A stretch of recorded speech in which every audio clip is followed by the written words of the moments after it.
Now, to follow up on the difficulties of warming up and cooling down, I'll be using the flow graph and the analogy of a rocket ship, as well as the ascent up and the descent down a mountain, to illustrate the ideas you've been introduced to further. The flow graph and the rocket ship analogy should help you to better understand, contextualize, and appreciate how beginnings and endings always tend to be the most challenging parts.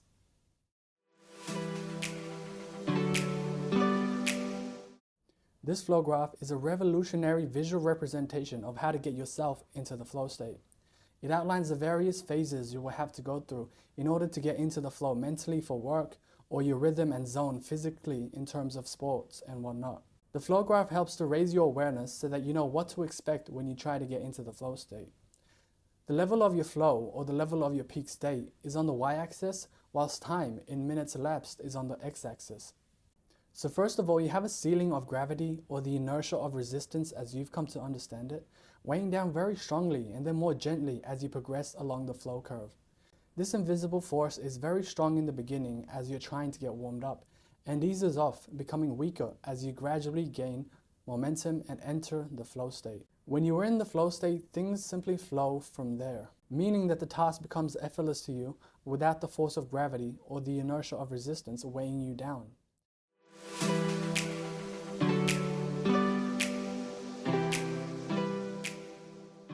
So, in phase 1, you have the warm-up phase, where the first 10 minutes or so, your mind is beginning to warm up as you start to get into the rhythm of things. In this phase, your mind is gradually adjusting to your levels of arousal so that you can adjust to or get in tune with the task. Your aim during this warm-up phase is to overcome the inertia of your resistance or reluctance towards doing the task. Then, after 10 to 15 minutes, you'll slowly begin to gain some traction and momentum as you gradually slip into the flow state. This warm-up phase links back to the idea of how the first step, or the first 10 minutes in this case, is always the hardest. This is because you need to overcome the inertia of resistance, or the ceiling of gravity, which weighs down very heavily upon you in the beginning. This is where the 90-second Pomodoro timer becomes very useful in getting yourself warmed up gradually through the power of chunking. The reason you chunk things down is so that the gravity, aka the inertia of resistance or reluctance, your mind subconsciously associates with gaining momentum or getting going, becomes less difficult to overcome. So this is where you should begin with the first small step, then the second step, then the third step, and so on and so forth until the conscious exertion is no more. In phase 2, between 15 to 20 minutes, your focus and attention becomes more honed in on the task at hand as your sustained momentum gradually compounds you into the flow state. Finally, in the third phase, you have successfully entered the flow state, where effortless work becomes the norm. This flow state begins from around 20 minutes onwards and can last for up to 90 minutes or so plus. So, in summary, after the 10 to 15 minute warm-up phase is done, your effectiveness and output begin to reach their peak state of flow and stays at this level for around 90 minutes or so.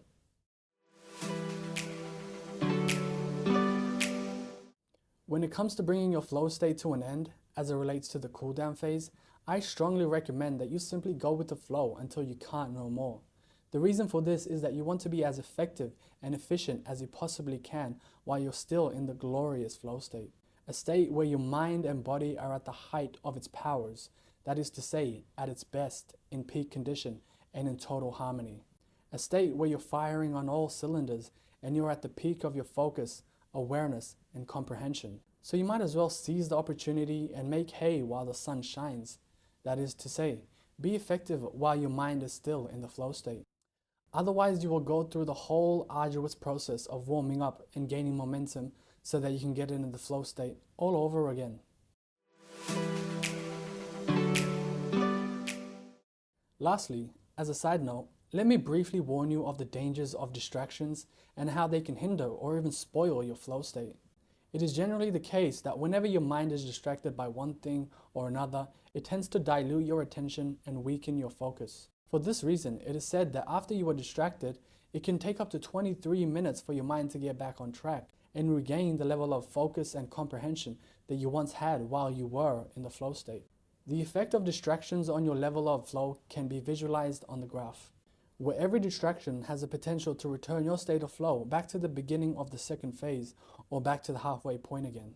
So always remember that whenever your attention is diluted by a distraction, you will have to regain momentum so that you can focus your attention on entering the flow state once again.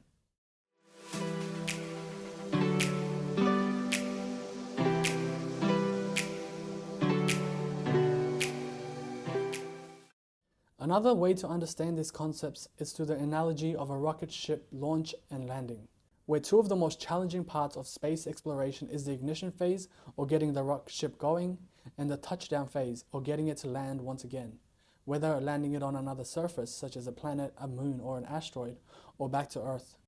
The most challenging parts of the entire operation and voyage into space are the takeoff and touchdown phases. The takeoff is very difficult and fuel intensive because the rocket needs to overcome both the inertia of its own mass as well as the weight or force of Earth's gravity.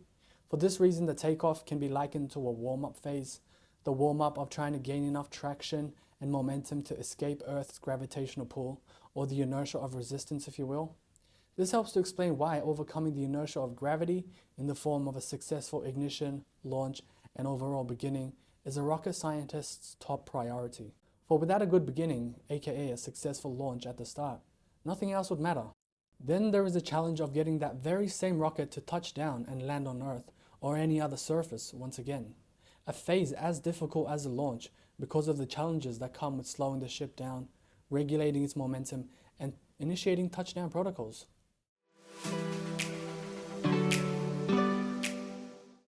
To conclude this section, I will end on the very practical and relatable analogy of climbing your own personal mountain to bring all these concepts and ideas that you've learned so far together. The challenges of climbing a mountain perfectly encapsulate the inherent difficulties that beginnings and endings tend to have. So let's use the notion of ascending or climbing up and then descending or climbing down an unpaved mountain to better illustrate everything that you've learned up till this point. The same processes that I explained in the flow graph and the rocket ship analogy also take place here. But this analogy should make it more relatable and easier to understand. For almost everyone has climbed up and down a hill, valley, or mountain sometime in their life. So to begin, when you first begin or embark upon your journey to the top of your own metaphorical mountain, in whatever form it may be, you will inevitably face many challenges. Challenges that have to do with overcoming the inertia of resistance on your ascent and cooling down and regulating your momentum on the descent. First and foremost, you will face resistance in the form of being overwhelmed by the thought of having to scale such a, relatively speaking, large mountain as you take the first seemingly overwhelming and enormous step. The first couple of steps will be the most challenging, both physically and mentally. You'll face resistance as it relates to the time, patience, and energy it takes for you to climb up and then down the rugged, hilly, and dynamic slopes of the mountain. But once you overcome this initial hump, you'll grow more and more accustomed to the uphill struggle as you begin to get warmed up. As you progressively grow more and more comfortable with the uphill journey, you'll enter a rhythm, a zone, aka the flow state. In this state, your momentum will help to push or propel you further and further until you finally reach the top of the mountain.